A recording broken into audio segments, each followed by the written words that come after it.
আমার নাম বিজয় বর্মা।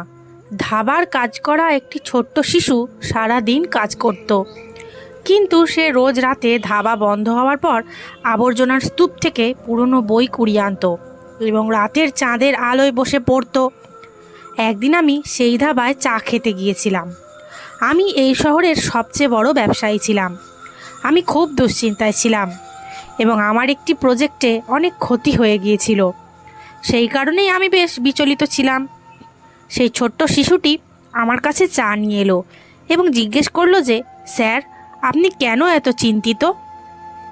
আমি তাকে কথার ছলে জানালাম যে আমার একটি প্রজেক্টে লোকসান হয়েছে। তখন সে আমাকে বলল যে তার কাছে আমার সমস্যার সমাধান আছে। সে আমাকে প্রজেক্টটি সম্পর্কে এমন এক পরামর্শ দিল যা শুনে আমি তো অবাক হয়ে গেলাম। আমি স্তব্ধ হয়ে আমার বিলাসবহুল বাড়ির লাউঞ্জে বসেছিলাম। আমার মাথা যন্ত্রণায় ফেটে যাচ্ছিল, হাত দুটো অল্প অল্প কাঁপছিল। আজ আমার ওই প্রজেক্টে যে ক্ষতি হয়েছিল আমি তা সহ্য করতে পারছিলাম না। ধীরে ধীরে আমার বুকে ব্যথা হতে শুরু করেছিল। তখনও আমি নিজের চিন্তাতেই ডুবেছিলাম। আমার দুই ছেলে ছিল। বড় ছেলের নাম রাহুল আর ছোট ছেলের নাম রাঘব। ঠিক তখনই লাউঞ্জে আমার বড় ছেলে এলো। আমি তাকে কিছু বলার আগেই তার হাতে যে ফাইলটি ছিল সেটি সে সজোরে টেবিলের ওপর আছাড় মারল এবং আমার দিকে তাকিয়ে বলল, কি? আজ আমাকে বলে দিন, আপনি আর কতদিন এইভাবে চলবেন আর কত ক্ষতি করবেন? এর আগেও আপনার কারণে একটি বড় ডিল আমাদের হাত থেকে বেরিয়ে গিয়েছিল, আর এখন আবার এই ক্ষতি কোনোভাবেই মেনে নেওয়া যায় না। তার কথা শুনে আমার বুকে দমবন্ধ ভাব অনুভূত হতে লাগলো। কোনো কথা না বলে আমি নিজের জায়গা থেকে উঠে দাঁড়ালাম। আমাকে এইভাবে চুপচাপ দাঁড়িয়ে থাকতে দেখে সে বলল, আপনি এইবার আমাদের থেকে নজর এড়াতে পারবেন না। আপনাকে বলতেই হবে যে এইসব কী নাটক। যখন আমি আপনাকে বলেছিলাম যে ক্লায়েন্টের সাথে আমি নিজেই ডিল করব, তখন আপনি কেন সামনে এলেন? আপনি এই প্রজেক্টটি ভালো করে ওই লোকেদের বোঝাতেও পারেননি, আর না আপনি মিটিংটি ভালোভাবে সামলাতে পেরেছেন। মিটিংয়ে ক্লায়েন্টকে ইমপ্রেস করতে হয়। আপনি তো সব কিছু বরবাদ করে দিলেন। পুরো মার্কেটে কেউ আমাদের সাথে ডিল করতে চাইছে না, শুধু এবং শুধুমাত্র আপনার কারণে। এখন আপনার কাছে এইসব কথার কোনো জবাব নেই। আমি অবাক হয়ে আমার ছেলের মুখ দেখছিলাম। এই বিজনেস আমার ছিল, এই বিজনেস আমি শুরু করেছিলাম, আর আজ এই বিজনেসকে এই উচ্চতায় নিয়ে আসার পেছনেও আমিই ছিলাম। আমার ছেলের তো এই বিজনেসে যোগ দেওয়ার মাত্র অল্প কিছু সময় হয়েছে। সে আমাকে এইভাবে কথা কিভাবে বলতে পারে? আমি কিছু বলার আগে সে নিজের গলার স্বর উঁচিয়ে বলল, এখন থেকে আপনি অফিসের কোনো কাজে আর হস্তক্ষেপ করবেন না। এই সব কিছু আবার কিভাবে ঠিক করতে হবে তা আমি নিজে দেখে নেব। আমি সব কিছু নিজের পদ্ধতিতে সামলে নেব। এই কথা বলে সে ঘর থেকে চলে গেল, আর আমি সেখানে কিছুক্ষণ দাঁড়িয়ে রইলাম। আমি ভাবছিলাম সে আমার সাথে এইভাবে কথা বলছে কি করে। এটা আমার অফিস, এটা আমার বিজনেস, আর সে আমাকে মানা করছে যে এখন থেকে আমি কিছু করব না। আমি খুব দুশ্চিন্তায় ছিলাম। আমি বাইরে এলাম, আর আমার গাড়ি বাইরেই দাঁড়িয়েছিল। আমি ভেতর থেকে এতটাই অস্থির ছিলাম যে কারোর সাথে কথা বলার ইচ্ছা করছিল না। আমি গাড়িতে বসলাম, আমি গাড়ি স্টার্ট করলাম, এবং আমি কোথায় যাচ্ছিলাম তা আমার নিজেরও জানা ছিল না। আবার আমার মনে হচ্ছিল যে আমার শরীরটা ঠিক নেই এবং আমার এইভাবে একা যাওয়া উচিত নয়। কিন্তু যে ধরনের কথা আমাকে শোনানো হয়েছিল সেগুলো মনে করে আমার মন খুব ভারী হয়ে আসছিল। আমি জানতাম যে আমার ছেলে রাগ অবশ্যই করবে, কিন্তু আমার এই বিশ্বাসও ছিল যে সে এই মুহূর্তে আমাকে বুঝবে, আমার কথা বুঝবে, কিন্তু সে আমাকে বোঝেনি। আমি গাড়ি নিয়ে অনেকটা দূরে চলে এসেছিলাম এবং রাস্তাঘাটও চিনতে পারছিলাম না, আর এখন রাতও অনেক হয়ে গিয়েছিল। তাই আমি নিজের গাড়িটি একটি ধাবার সামনে দাঁড় করালাম। কিছুক্ষণ আমি নিজের গাড়ির ভেতরে বসেই দীর্ঘশ্বাস নিচ্ছিলাম। তারপর কিছুক্ষণ পর আমি গাড়ি থেকে বাইরে বেরিয়ে এলাম। চারদিকে অন্ধকার ছিল এবং চাঁদের জ্যোৎস্না ছড়িয়েছিল। আমি চুপচাপ গিয়ে সেই ধাবার বাইরে রাখা একটি চেয়ারে বসে পড়লাম। আরও একবার আমি সেই সব কিছুই ভেবে বিচলিত হতে লাগলাম যে হঠাৎ করে আমার বিজনেসে এত বড় লোকসান কিভাবে হচ্ছে।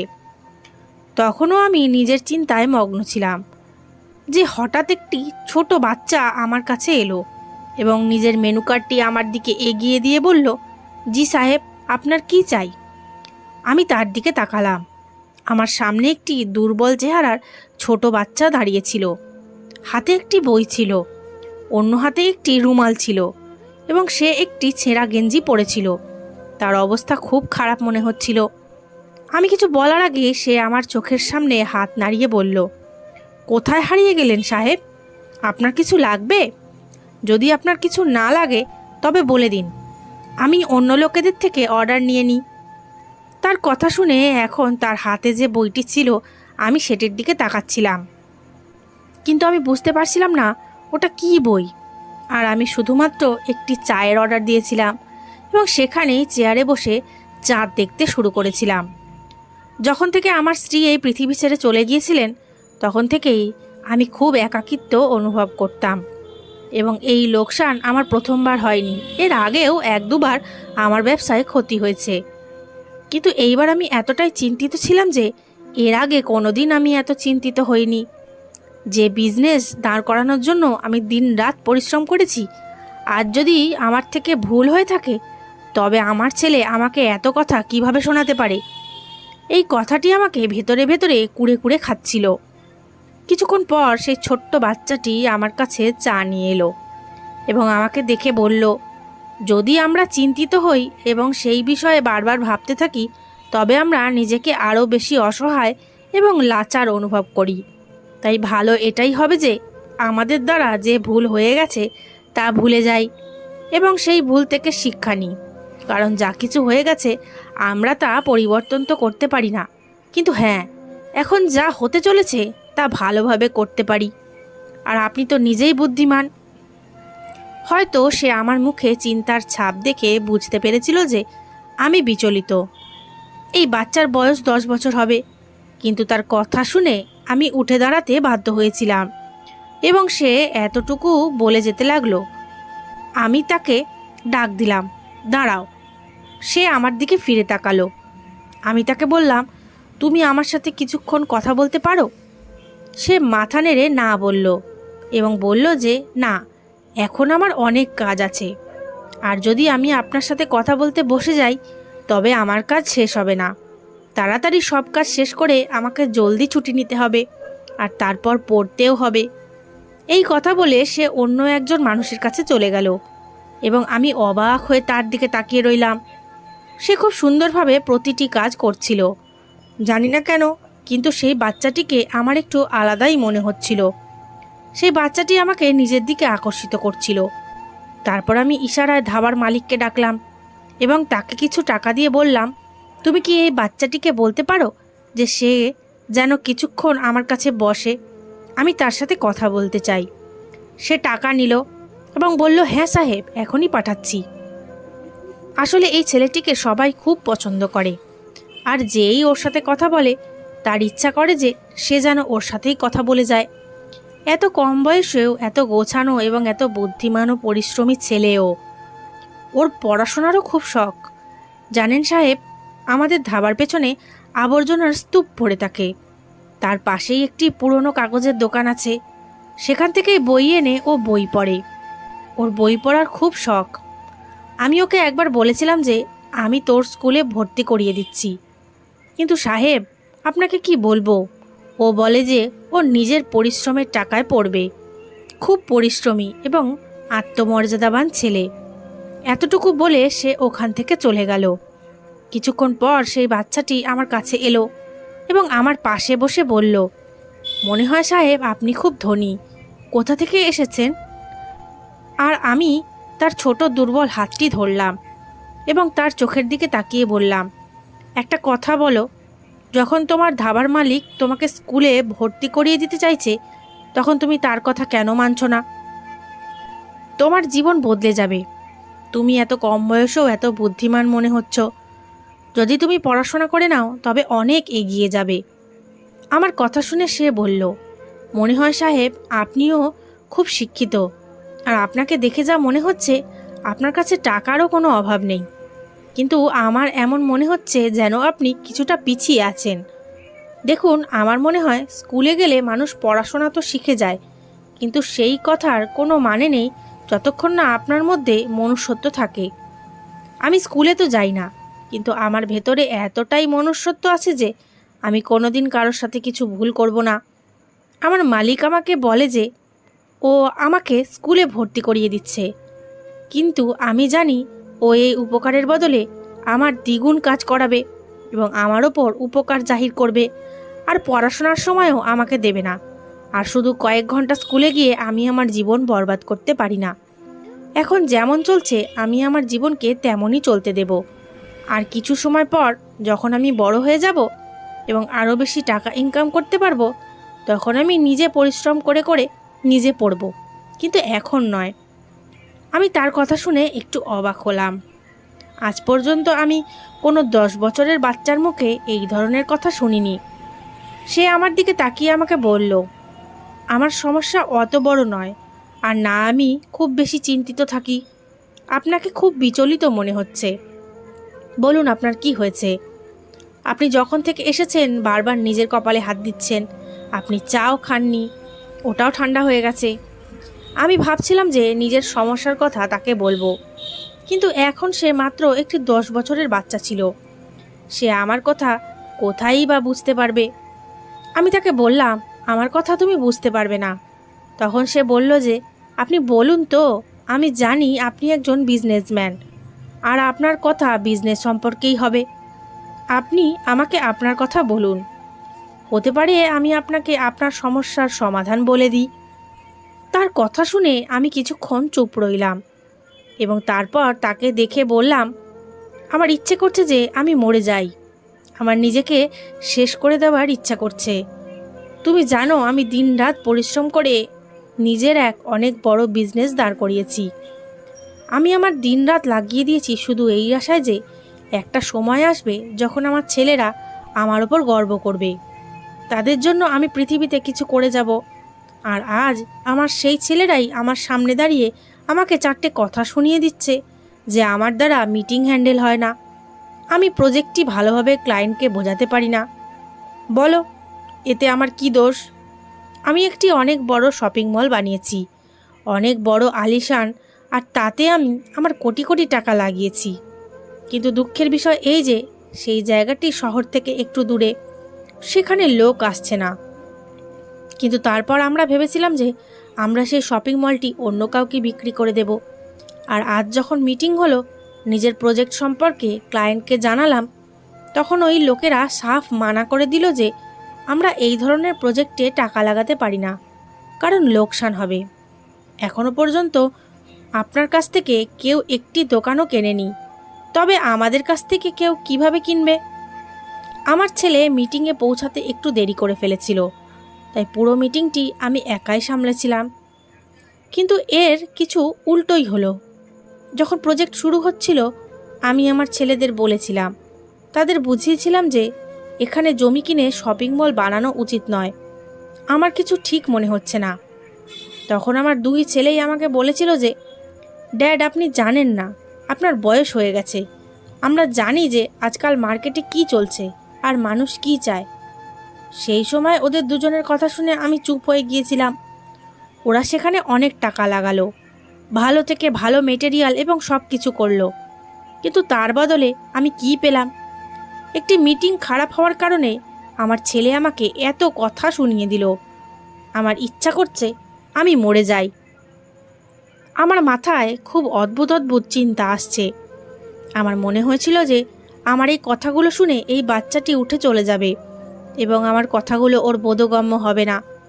কিন্তু সে সেখানেই বসে আমার কথাগুলো এত মন দিয়ে শুনছিল যেন ওর কাছে সত্যিই আমার সমস্যার সমাধান আছে। আমি দীর্ঘশ্বাস নিলাম এবং মাথা নিচু করে বললাম যে আমার মনে হয় এখন আমার এই বিজনেস থেকে হাত তুলে নেওয়া উচিত। আমি ওদের দুজনের মধ্যে নিজের অর্ধেক অর্ধেক সম্পত্তি ভাগ করে দিই। ওদের দুজনের যা ইচ্ছা হবে ওরা করতে থাকবে, আর সম্পত্তির ভাগাভাগি করে আমি নিজে একা থাকব। আমি আমার স্ত্রীর মৃত্যুর পর অনেকবার ভেবেছি যে দ্বিতীয় বিয়ে করে নিই, কিন্তু আমি শুধু আমার বাচ্চাদের জন্য দ্বিতীয় বিয়ে করিনি। কারণ আমি বিয়ে করে নিতাম আর আমার দ্বিতীয় স্ত্রীর থেকে সন্তান হতো, তবে ভবিষ্যতে আপন সতীনের ঝগড়া হতো, আর আমি আমার বাচ্চাদের কষ্ট দিতে চাইতাম না। আমি তাদের জন্য নিজের জীবনের এতগুলো বছর নষ্ট করে দিলাম। আজ আমার তাদের সঙ্গ দরকার। ওই লোকেরা আমার থেকে নিজেদের পিছু ছাড়াতে চাইছে, আমার থেকে দূরে পালাচ্ছে, আর বিজনেসে লোকসান হওয়ার সব দোষ আমার ওপর চাপাচ্ছে। সে আমার দিকে গভীরভাবে তাকিয়ে বলল, আমার মনে হয় যে আপনি এখনও খুব ধনী। আপনার কাছে এত বড় গাড়ি আছে, অনেক টাকা আছে, আপনাকে দেখেই মনে হচ্ছে এখনও সব কিছু শেষ হয়ে যায়নি। আমি মাথা নেড়ে হ্যাঁ বললাম এবং তারপর বললাম যে তুমি আমাকে বলো তোমার বয়স কত। আমি ধীরে করে বললাম 65 বছর। কিন্তু আমি তাকে বললাম, তুমি এটা আমাকে কেন জিজ্ঞেস করছো? সে বলল, আপনার মতো এত বড় বিজনেসম্যান, এত টাকাওয়ালা, এত ছোট্ট একটি বিষয়ে চিন্তিত হচ্ছেন? তার কথা শুনে আমি বললাম, তুমি আমাকে কি বলতে চাইছো? আমি কিছুই বুঝতে পারছি না, কিন্তু তোমার সাথে কথা বলে আমার খুব ভালো লাগছে। তুমি এখনও খুব ছোট, কিন্তু তুমি কথা বলছো এমনভাবে যেন অনেক বড় হয়ে গেছো। একটাই কথা বলবো সাহেব, আজকালকার সময়ে একজন 65 বছরের মানুষ দুনিয়া বুঝতে পারে না, কিন্তু একটি 10 বছরের বাচ্চা বুঝে যায়। আমি কোনো বড় কথা বলছি না, কিন্তু আমি এটাই বলছি যে যখন মানুষের ওপর বিপদ আসে তখন সব কিছু বুঝে যায়। যদি আপনি একজন চাওয়ালা হতেন, যদি আপনার কাছ থেকে সেখানে কেউ চা কিনতে না আসতো, তবে আপনি কি করতেন? আমি তাকে বললাম সোজা কথা, চা বিক্রি করা বন্ধ করে দিতাম, আরে সেই দোকান বিক্রি করে দিতাম। আমি তাকে বললাম, আমি তোমাকে এটা জিজ্ঞেস করিনি। তখন সে বলল যে জি, আপনি ঠিক বলছেন, আপনি আমাকে এটা জিজ্ঞেস করেননি, আর আপনি চা বিক্রি করা বন্ধ করে দিতেন এবং দোকানও বিক্রি করে দিতেন। আমি বইয়ে পড়েছিলাম, তাতে লেখা ছিল যে কখনো কখনো জিনিসগুলোকে লোকেদের জন্য বানানো হয়, ঝোঁকানোর জন্য নয়। তার অদ্ভুত কথা শুনে আমার কপালে ভাঁজ পড়ে গিয়েছিল।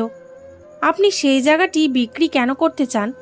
আপনি সেই জায়গাটি বিক্রি করবেন না, বরং সেখানে বাচ্চাদের খেলার জন্য একটি পার্ক বানিয়ে দিন। বাচ্চারা পার্ক দেখে সেখানে যাওয়ার জেদ করবে, আর লোক নিজের বাচ্চাদের নিয়ে সেখানে আসবে, আর তারপর সেখানে আপনি নিজের শপও ওপেন করতে পারেন, আর তারপর এইভাবেই আপনার কাজও এগিয়ে যাবে, আর এই দোকানগুলো যা আপনি বিক্রি করতে চাইছেন সেগুলোও বিক্রি হতে থাকবে। এর থেকে ভালো পরামর্শ আর কেউ দিতে পারবে না। আমি তার মুখের দিকে অবাক হয়ে তাকিয়ে রইলাম। এই কথাটি তো আমার মাথায় আসেনি। তুমি সত্যি বলো, তোমার আসল বয়স কত? সে বলল যে আমার বয়স 10 বছর। এই ধাবায় কাজ করছি আমার 2 বছর হলো, আর বই পড়ছি 3 বছর। আমি অনেক বই পড়েছি, আর খবরের কাগজও পড়ি, তাই একটু আধটু বুদ্ধি এসে গেছে। সাহেব, এখন কি আমি যেতে পারি? আমি জানি যে আপনি আমার মালিককে টাকা দিয়ে দিয়েছেন, কিন্তু আপনি আমাকে যেতে দিলে আমি ওপরওয়ালার কাছে আপনার জন্য দোয়া করব, যাতে আপনার সব সমস্যা দূর হয়ে যায়, আর আপনার ছেলেরাও আপনাকে বোঝে। আমি তাকে বললাম যে তোমার নাম কি? সে বলল ছোটু। আমি তাকে বললাম, আমাকে তোমার আসল নাম বলো, যে নামে তোমার পরিচয় হোক। সে বলল, আমার পরিচয় ছোটু নামেই, কিন্তু আমার মা আমার নাম খুব ভালোবেসে আরিয়ান রেখেছিল। যদি আপনি আমাকে যাওয়ার অনুমতি দিয়ে দেন তবে আমি চলে যাই। হয়তো পড়তে চাইছিল, তাই আমাকে বারবার যাওয়ার কথা বলছিল, কিন্তু আমার ইচ্ছা করছিল যে আমি তাকে বলি যে তুমি এখানেই বসে পড়ো আর শুধু আমার সাথে কথা বলতে থাকো। কিন্তু তার এই অস্থিরতা দেখে আমি তাকে যাওয়ার কথা বলে দিয়েছিলাম, আর এখন আমি নিজের সমস্যা ভুলে গিয়েছিলাম এবং আমার ভেতরের বিজনেসম্যান জেগে উঠেছিল। আমি বুঝে গিয়েছিলাম যে আমাকে কি করতে হবে। আমি কিছুক্ষণ সেখানেই বসে রইলাম এবং তারপর নিজের গাড়ির দিকে এগিয়ে গেলাম। আমি নিজের গাড়ি স্টার্ট করলাম এবং বাড়ি ফিরে এলাম। বাড়ি ফিরে আমি সোজা নিজের রুমে চলে গেলাম এবং নিজের রুম ভেতর থেকে লক করে বিছানায় শুয়ে পড়লাম।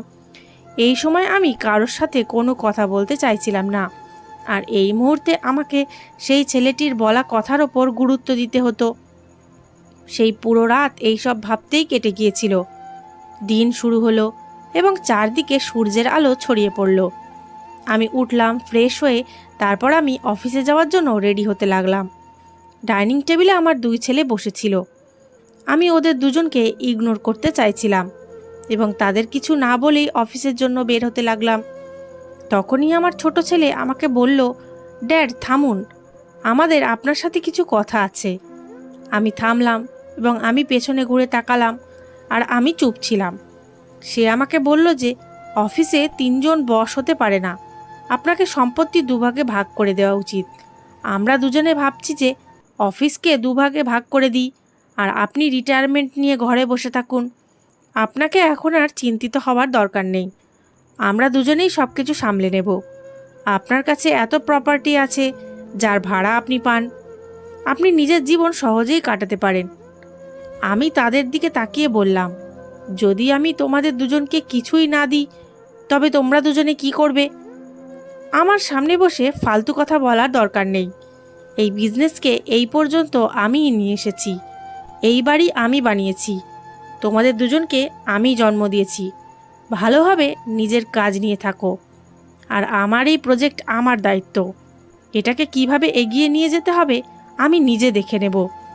যদি তোমরা অকারণে এই প্রজেক্টে নিজের নাক গলানোর চেষ্টা করো বা অফিস ভাগের কথা বলো, তবে তোমাদের দুজনকে সম্পত্তি এবং ব্যবসা সব কিছু থেকে আলাদা করে দেব, আর এই বাড়ি থেকেও বের করে দেব। অনেক হয়েছে, এবার তোমরা আমার ভালোবাসা দেখে নিয়েছো, আর আমি তোমাদের। এবার আর কিছু বলার দরকার নেই। বড় ছেলে নিজের জায়গা থেকে উঠে দাঁড়ালো এবং বলল, ড্যাড, এটা আপনি কেমন কথা বলছেন? আর আপনি আমাদের এত সহজে সম্পত্তি থেকে কিভাবে বের করতে পারেন?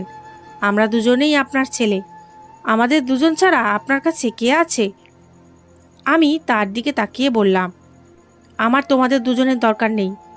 যেদিন তোমাদের মা এই দুনিয়া থেকে চলে গিয়েছিল, ভালো হতো যে আমি তোমাদের সাথেও আমার সব সম্পর্ক শেষ করে দিতাম, একা হয়ে যেতাম, আর দ্বিতীয় বিয়ে করে নিতাম এবং নিজের জীবন আবার শুরু করতাম। আমি অকারণে নিজের জীবন তোমাদের দুজনের জন্য বরবাদ করলাম। আমার তোমাদের সঙ্গ দরকার, আর তোমরা ভাগের কথা বলছো। এর থেকে ভালো তো এটাই হবে যে তোমরা নিজেদের মুখ বন্ধ করে বসে থাকো। কোথাও এমন না হয় যে আমি তোমাদের অফিসে আসাও বন্ধ করে দিই, আর তোমরা 50-500 টাকার জন্য কোথাও চাকরি করছো। এই বিজনেস আমি তোমাদের হাতে এই জন্য দিইনি যে তোমরা এটা বরবাদ করো। যখন আমি তোমাদের মানা করেছিলাম যে ওখানে জমি কিনো না, ওই জায়গায় সেই শপিং মল বানিও না, কিন্তু তোমরা দুই ভাই আমার কোনো কথা শোনোনি। আমি তোমাদের বলেছিলাম যে আমার কাছে এমন কিছু নেই যা দিয়ে মার্কেটিং হতে পারে, আর তোমরা সেই সময় আমাকে বলেছিলে যে ড্যাড, আপনি কিছু জানেন না যে এই সময় মার্কেটে কি চলছে। আমরা সব কিছু জানি, আমরা খুব ভালোভাবে এবং খুব ইউনিক পদ্ধতিতে কাজ করব, আর আমাদের এই প্রজেক্টে লস হবে না। আজ কেউ সেই শপিং মলটি কিনতে চাইছে না, আর তোমরা আমাকে মিথ্যা স্বপ্ন দেখাচ্ছিলে। আমি জানি যে প্রজেক্ট কিভাবে সামলাতে হবে, এইসব আমার দায়িত্ব। তোমরা এখন এই প্রজেক্টে নিজেদের অ্যাডভাইস দেবে না, আমি দেখে নেব আমাকে কি করতে হবে। তোমরা এখন 4 দিন হলো অফিসে এসেছো, আর এখন বিজনেস বুঝতে শুরু করেছো।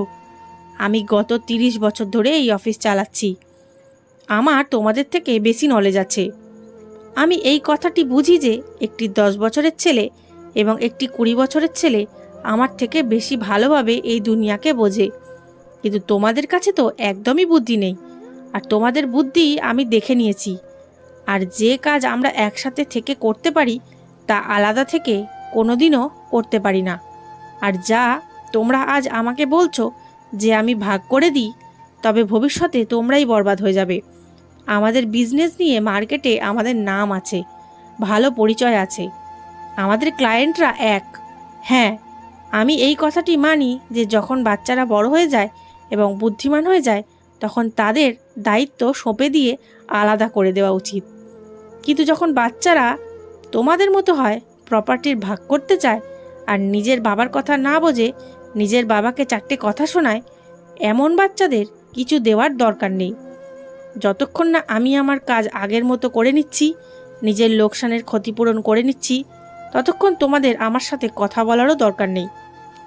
কারণ এখন তোমাদের মধ্যে একদমই কথা বলার ভদ্রতা নেই।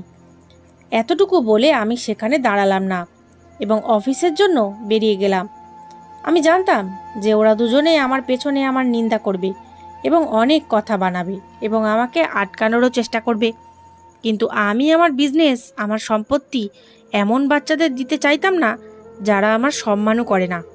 আমি অফিসে গেলাম এবং তারপর আমি আমার টিমকে ডাকলাম এবং ছোট একটি মিটিং রাখলাম এবং তাদের সবার সাথে সেই আইডিয়াটি শেয়ার করলাম যা সেই বাচ্চাটি আমাকে সেই রাতে বলেছিল।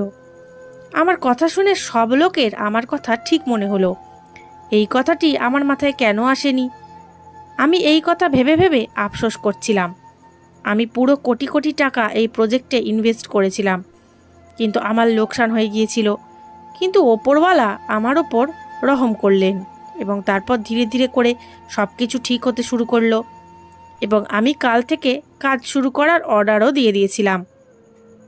আমি এখনও নিজের চিন্তাতেই মগ্ন ছিলাম যে উকিল সাহেব আমার অফিসে চলে এলেন। আমার তার এইভাবে আসা একদমই ভালো লাগেনি। সে আমাকে বলল যে, জানি আপনি আমার ওপর রেগে আছেন, আমি এইভাবে আপনার চলতে থাকা মিটিংয়ের মধ্যে চলে এসেছি। দেখুন, কথা বলা খুব দরকার, এটা আপনার বাচ্চাদের জীবনের প্রশ্ন। আমি সব কর্মীদের যাওয়ার ইশারা করে দিয়েছিলাম এবং তারপর কিছুক্ষণ পর্যন্ত আমরা দুজনে চুপচাপ বসে থাকলাম।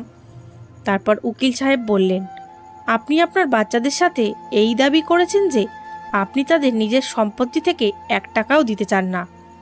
যদি আপনি এমন করতে চান তবে আপনি আমার কথা মানুন, এখনই উইল তৈরি করিয়ে নিন, কারণ যে ধরনের ব্যবহার আপনার বাচ্চাদের আপনার সাথে আছে, আমার মনে হয় না যে এই সব কিছু ওরা আপনাকে এত সহজে করতে দেবে। উকিলের কথা শুনে আমি দীর্ঘশ্বাস নিলাম। আমি জানতাম যে সেই উকিল আমার বাচ্চাদের সাথে মিশে নেই। সে আমার পুরনো এবং বিশ্বস্ত উকিল। আমি তাকে বললাম, আমি চাই যে আমি আমার সম্পত্তি অন্য কারোর নামে করে দিই। যদি আপনি এমন করতে চান তবে এমন হতে পারে। আপনি এই সম্পত্তির মালিক আর আপনি এমন করতে পারেন এবং কেউ আপনাকে এই কাজ করা থেকে আটকাতে পারবে না। কিছুক্ষণ আমাদের মধ্যে কথা হতে থাকলো এবং তারপর সে চলে গেল। সে এমন শো করত যেন আমার বাচ্চাদের সাথে মিশে আছে, কিন্তু সত্যিই ভেতর ভেতর আমরা দুজনে খুব ভালো বন্ধু ছিলাম আর আমরা দুজনে একে অপরকে খুব ভালো করে জানতাম। তারপর আমি জানতে পারলাম যে আমার ছেলেরা নিজেদের আলাদা বিজনেস খুলেছে। সেই পুরো দিন এইভাবেই কেটে গেল। যখন আমি বাড়ি ফিরে গেলাম তখন আমার 2 ছেলে লাউঞ্জে বসে আমার অপেক্ষা করছিল আর আমি জানতাম যে এখানে কিছু এরকমই হবে। আমি যেমনি ভেতরে গেলাম, আমার বড় ছেলে আমাকে দেখে বলল, আপনি প্রজেক্টে আবার কাজ করা শুরু করে দিয়েছেন। আপনার আইডিয়া ভালো ছিল, আমরা এই বিষয়ে ভাবিনি, কিন্তু হ্যাঁ, আমরা এই প্রজেক্ট সম্পর্কে বসে কথা বলতে পারি। আমরা 3 জন এই প্রজেক্টের ওনার। তখন আমি মাথা নেড়ে না বললাম এবং বললাম, এই প্রজেক্টের ওনার শুধুমাত্র আমি, আর আমাকে এই প্রজেক্ট সম্পর্কে তোমাদের থেকে কোনো ডিসকাশন করতে হবে না। যা ডিসকাশন করার ছিল তা হয়ে গেছে, আর আমি জানি যে এখন তোমরা আমাকে বিরক্ত করা ছাড়া আর কিছুই করতে পারো না। আমি তোমাদের সাথে এই বিষয়ে কোনো কথাই বলতে চাই না। তারপর ওরা বলল যে, আপনি এই প্রজেক্টে টাকা লাগিয়েছেন, তো স্বাভাবিকভাবেই এখান থেকে যা টাকা পাওয়া যাবে সেই সব আপনি একাই রাখবেন। মানুষ যখন সব জিনিস থেকে হেরে যায় তখন তার বিজনেস পার্টনারদেরও খারাপ লাগে। আমি এতটুকু বলে নিজের ঘরে যেতেই যাচ্ছিলাম যে তখনই আমার ছোট ছেলে আমাকে ডাক দিল, ড্যাড, যদি আপনার ব্যবহার এরকমই থাকে তবে আমরা কোর্টে চলে যাব। এই প্রজেক্টে আমরাও পরিশ্রম করেছি, আমাদের আমাদের অংশ চাই। তার কথা শুনে আমি অবাক হয়ে গিয়েছিলাম। যদি বাবা রাগের মাথায় সম্পত্তি থেকে বের করে দেওয়ার কথা বলে তবে কি ছেলেরা কোর্টে যাওয়ার কথা বলবে? আমি খুব অবাক হয়ে গেলাম। নিজের ছোট ছেলের এই কথা শুনে আমি তার দিকে তাকাচ্ছিলাম।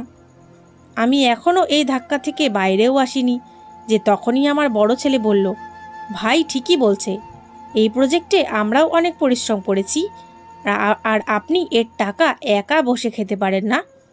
আপনি যদি এই কথা ভুলে যাচ্ছেন তবে আমরা আপনাকে এই কথা কোর্টেও বোঝাতে পারি। আমার মন ভেতর থেকে ভেঙে গিয়েছিল, কিন্তু আমার ঠোঁটে হালকা হাসি ছিল।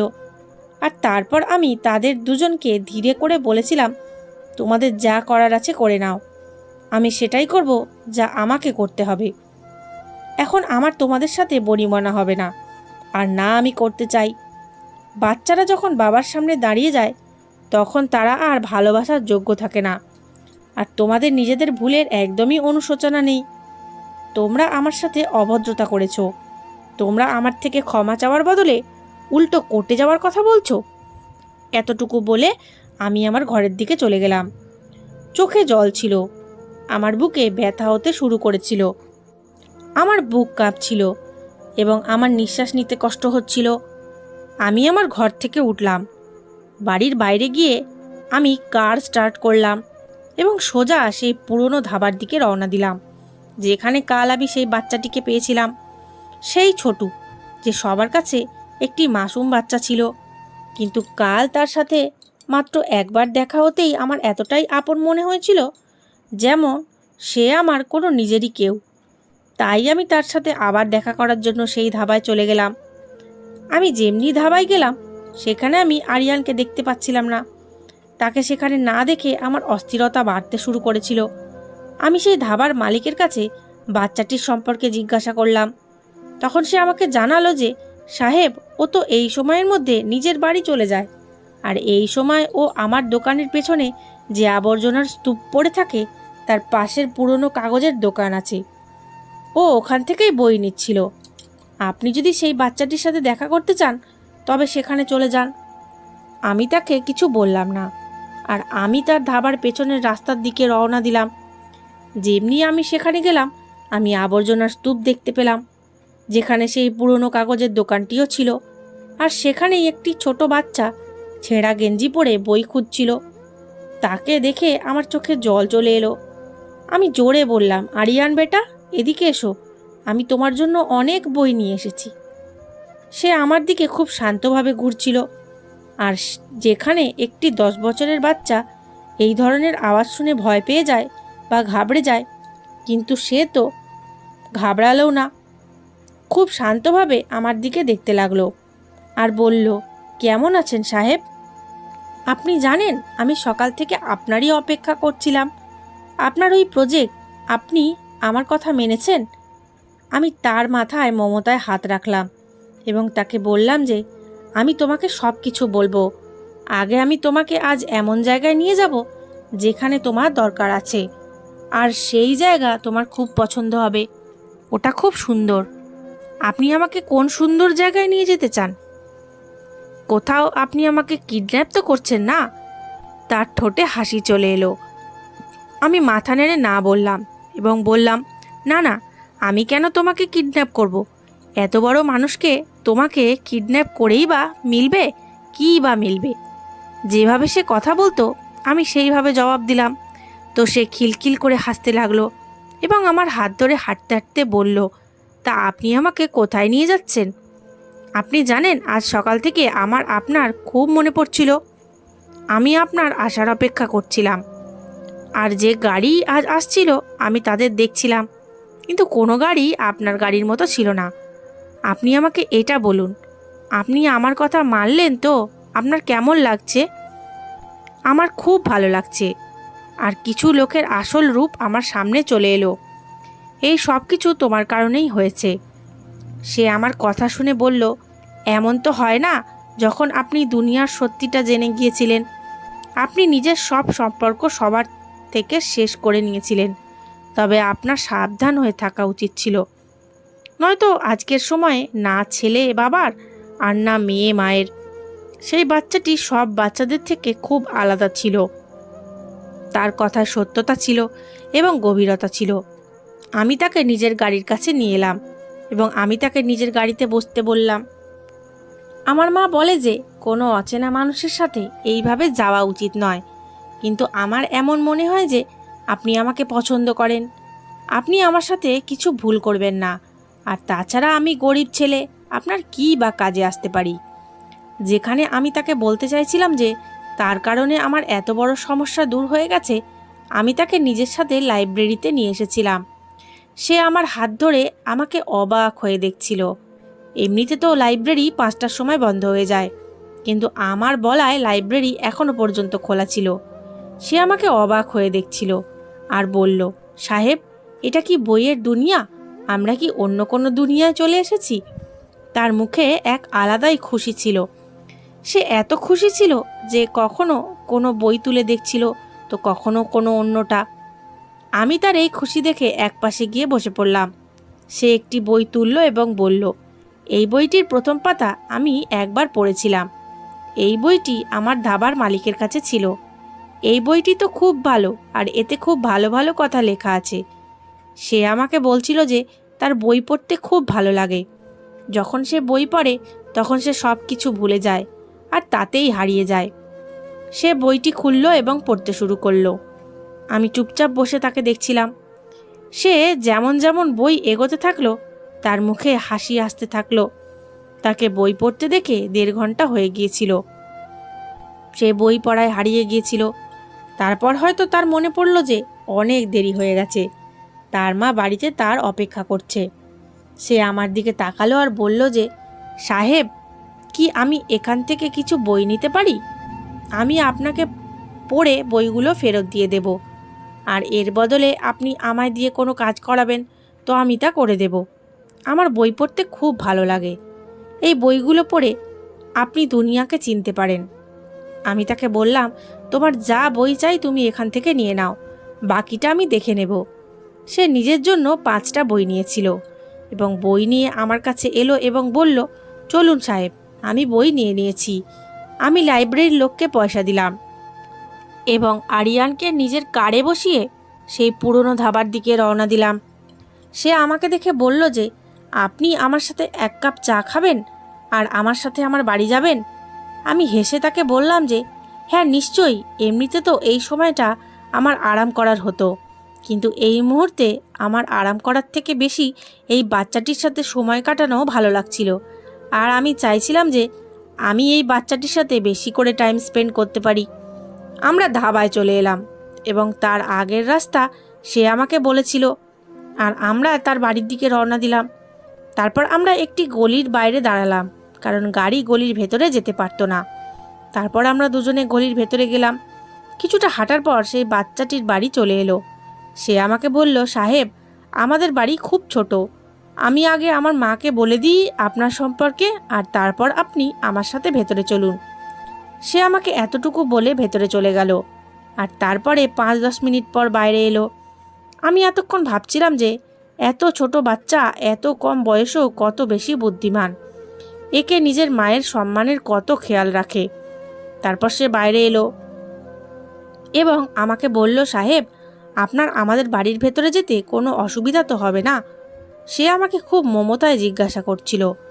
মা খুব রাগ করছে, অনেক বেশি দেরি হয়ে গেছে। মা যদি রাগ করে তবে আপনি কিছু মনে করবেন না, আমি আপনাকে মায়ের হাতে চা খাওয়াবো। আমি তাকে বললাম, তুমি এখনো খুব ছোট, বড়দের মতো কথা বলো না। আর হাসতে হাসতে তার সাথে ঘরের ভেতরে চলে গেলাম। কিন্তু ভেতরে গিয়ে যেমনি আমি সেই মহিলাটিকে দেখলাম, আমার তো পায়ের তলা থেকে মাটি সরে গেল। আমার চোখ কপালে উঠে গেল। যে মহিলা আমার সামনে দাঁড়িয়েছিল সে অন্য কেউ নয়, বরং আমার নিজের বোন সবিতা ছিল, যে 10 বছর আগে একটি গরিব লোকের সাথে পালিয়ে গিয়েছিল। কিন্তু আজ তাকে এই অবস্থায় দেখে আমি অবাক হয়ে গেলাম। আর আমি এখন বুঝলাম আরিয়ানকে দেখে আমার এত আপন কেন মনে হয়। সে আমাকে দেখে কাঁদতে লাগলো এবং বলল, দাদা, কেমন আছো তুমি? আমি যেমনি তার দিকে এগোলাম তো সে একটু পেছনে সরে গিয়েছিল। আমি কাঁদতে কাঁদতে তাকে নিজের বুকে জড়িয়ে ধরলাম। আমার নিজের স্ত্রীর কাছে করার প্রতিজ্ঞার কথা মনে পড়তে লাগলো। সে আমাকে বলেছিল যে আপনার বোন যখনই আপনাকে পাবে আপনি তাকে ক্ষমা করে দেবেন আর তাকে নিজের বুকে জড়িয়ে নেবেন। কিছুক্ষণ পর সে আমাকে বলল, বৌদি কেমন আছে? তোমরা কি আমাকে মনে করতে? আমি তাকে জানালাম যে কয়েক বছর আগে তার মৃত্যু হয়েছে আর আমি খুব একা হয়ে গেছি। তার চলে যাওয়ার পর তুমি ছাড়ো আমার কথা, তোমারটা বলো, তুমি এই অবস্থায় কেমন আছো? আর আরিয়ান তোমার ছেলে? সে আমাকে কাঁদতে কাঁদতে জানালো যে বিয়ের কয়েক বছর পরই তার স্বামীর মৃত্যু হয়েছিল। তার মৃত্যুর পর আমি বরবাদ হয়ে গেলাম। আমি ভেবেছিলাম যে আমি তোমার কাছে যাই, কিন্তু আমার ভয় ছিল যে তুমি আমাকে গ্রহণ করবে না, আর আমি এই বিষয়টিকে খুব ভয় পেতাম। আর তারপর আমি সিদ্ধান্ত নিয়েছিলাম যে আমি একাই থাকবো আর নিজের সন্তানদের মানুষ করব। তারপর আমি এখানে ঝুপড়িতে এসে থাকতে শুরু করি। শুরুর দিকে আমি অনেক কাজ করেছি, এখনও করি। লোকেদের বাড়িতে ঘর মোছা, ঝাড়ু দেওয়ার কাজ করি। আমার ছেলের পড়াশোনার খুব শখ, কিন্তু আমার কাছে এত টাকা নেই যে আমি তাকে পড়াতে পারি বা তার স্কুলে ভর্তি করাতে পারি। আমি তাকে বললাম যে, বোন, তোমার দুশ্চিন্তা করার দরকার নেই, তুমি আমার সাথে এখনই চলো, তোমার এখানে এইভাবে কষ্ট পাওয়ার দরকার নেই। আমি তার সাথে তার সব জিনিস প্যাক করালাম এবং তাকে নিজের সাথে নিয়ে নিজের বাড়িতে চলে এলাম। তো আমার ছেলেরা এটা দেখে খুব বিচলিত হয়ে গিয়েছিল।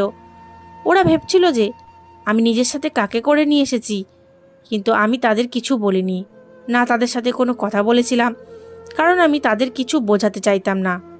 আর আমি আমার সম্পত্তি থেকে একটি অংশ আমার বোন এবং তার ছেলের নামে করে দিয়েছিলাম, যাতে তারও অধিকার ছিল, কারণ সে আমার একমাত্র বোন ছিল। আর তাকে একটি আলাদা বাড়িও কিনে দিয়েছিলাম। আর তার ছেলের দায়িত্ব আমি নিজের ওপর নিয়ে নিলাম। আমি তাকে স্কুলে ভর্তি করিয়ে দিলাম। আর আমার ছেলেরা এইসব দেখে খুব অবাক হচ্ছিল যে এই লোকগুলো কে, আর আমি তাদের এইভাবে সাহায্য কেন করছি। তারপর ওরা আমার কাছে এলো।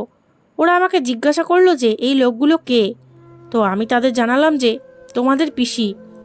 আমি তাদের পুরো কথা বলে দিলাম এবং আমি তাদের এটাও জানালাম যে আরিয়ান এত ছোট বয়সেও কত বেশি বুদ্ধিমান। তার আইডিয়া থেকেই আজ আমার এত বড় প্রজেক্টে যে লোকসান হয়ে গিয়েছিল সেটাও ঠিক হয়ে গেছে। ওরা দুজনেই আমার কথা শুনে খুব লজ্জিত হলো এবং তাদের নিজেদের ভুল বুঝতে পারলো।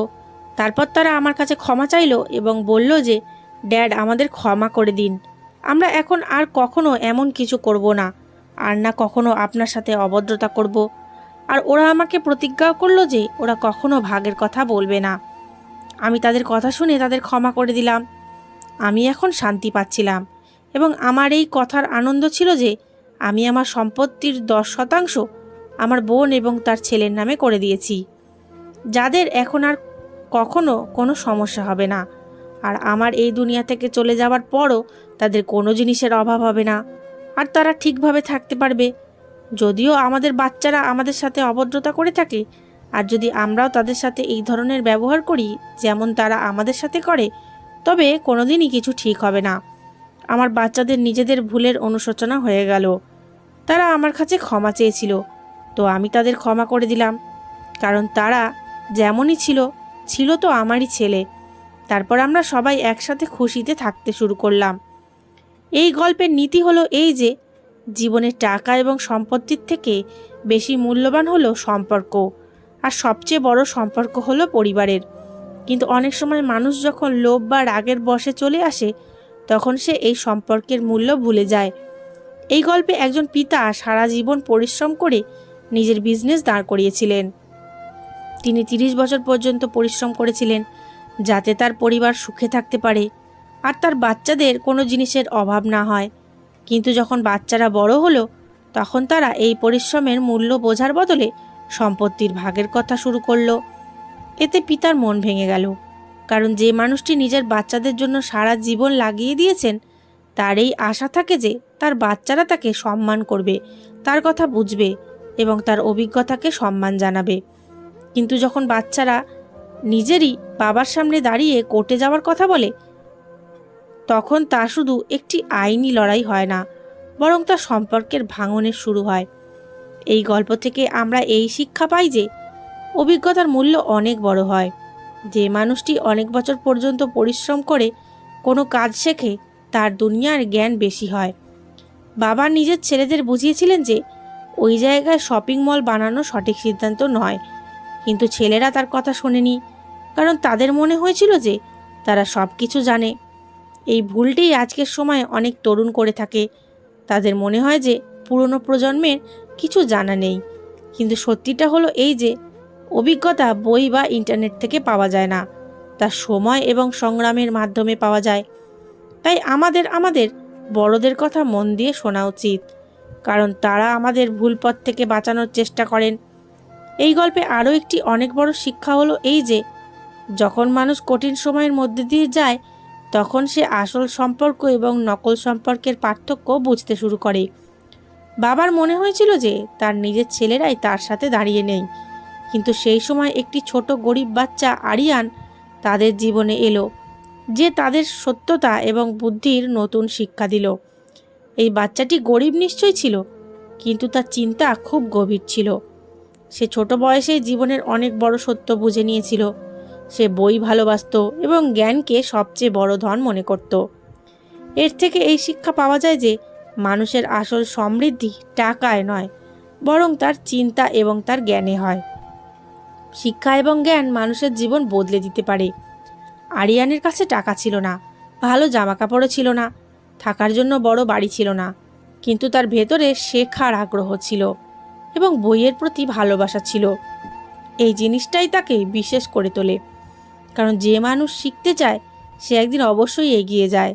তাই আমাদের এটা বোঝা উচিত যে বাচ্চাদের সবচেয়ে বড় সম্পদ ভালো শিক্ষা এবং ভালো সংস্কার দেওয়া। গল্পের একটি আবেগপ্রবণ অংশ হলো যখন বাবা জানতে পারেন যে আরিয়ানের মা তারই বোন, যে অনেক বছর আগে বাড়ি ছেড়ে চলে গিয়েছিল। এর থেকে আমরা এই শিক্ষা পাই যে জীবনে ভুল প্রতিটি মানুষের দ্বারাই হয়, কিন্তু পরিবারের আসল মানে হলো এই যে আমরা একে অপরকে ক্ষমা করতে শিখি। যদি সেই ভাই নিজের বোনকে তাড়িয়ে দিত, তবে হয়তো সে সবসময় দুঃখী থাকত, কিন্তু সে নিজের মন বড় রাখল এবং তাকে বুকে টেনে নিল। এর থেকেই এই জানা যায় যে ক্ষমা করা মানুষই আসলে বড় হয়, কারণ ক্ষমার মাধ্যমে সম্পর্ক আবার জুড়তে পারে। এই গল্পে পিতার মন অনেক বড় ছিল। তিনি নিজের বোন এবং তার ছেলেকে আপন করে নিলেন, তাদের থাকার জন্য বাড়ি দিলেন এবং বাচ্চার পড়াশোনার দায়িত্ব নিলেন। এর থেকে আমরা এই শিক্ষা পাই যে যখন ওপরওয়ালা আমাদের টাকা এবং ক্ষমতা দেন, তখন আমাদের তার ব্যবহার শুধু নিজের জন্য নয়, বরং অন্যের সাহায্যের জন্য করা উচিত, বিশেষ করে নিজের পরিবার এবং অভাবী লোকেদের জন্য। এই গল্পের আরও একটি গুরুত্বপূর্ণ বার্তা হলো এই যে বাচ্চাদের সবসময় নিজেদের মা বাবার সম্মান করা উচিত, কারণ মা বাবাই সেই লোক হন যারা কোনো স্বার্থ ছাড়াই নিজেদের বাচ্চাদের জন্য সব কিছু করেন। যখন ছেলেরা দেখলো যে তাদের বাবা গরিব বাচ্চা এবং নিজের বোনের সাহায্য করছেন, তখন তাদের নিজেদের ভুলের অনুশোচনা হলো। তারা বুঝলো যে তাদের বাবা শুধু একজন বিজনেসম্যান নন, বরং একজন অনেক ভালো মানুষও। তখন তারা তাদের বাবার কাছে ক্ষমা চাইল এবং প্রতিজ্ঞা করলো যে তারা কখনো আবার ভাগের কথা বলবে না। এর থেকে আমরা এই শিক্ষা পাই যে যদি মানুষের নিজের ভুলের অনুশোচনা হয় এবং সে মন থেকে ক্ষমা চেয়ে নেয়, তবে সম্পর্ক আবার ঠিক হতে পারে। পরিবারের ঐক্য সবচেয়ে বড় শক্তি হয়। যদি পরিবারের লোকেরা নিজেদের মধ্যে লড়াই করতে থাকে এবং ভাগের কথা বলে, তবে সে যত বড়ই বিজনেস বা যত বড়ই সম্পত্তি হোক না কেন, তা সব ধীরে ধীরে শেষ হয়ে যায়। কিন্তু যদি পরিবার একসাথে থাকে, একে অপরকে সম্মান করে এবং একে অপরের সাথ দেয়, তবে প্রতিটি মুশকিল সহজ হয়ে যায়।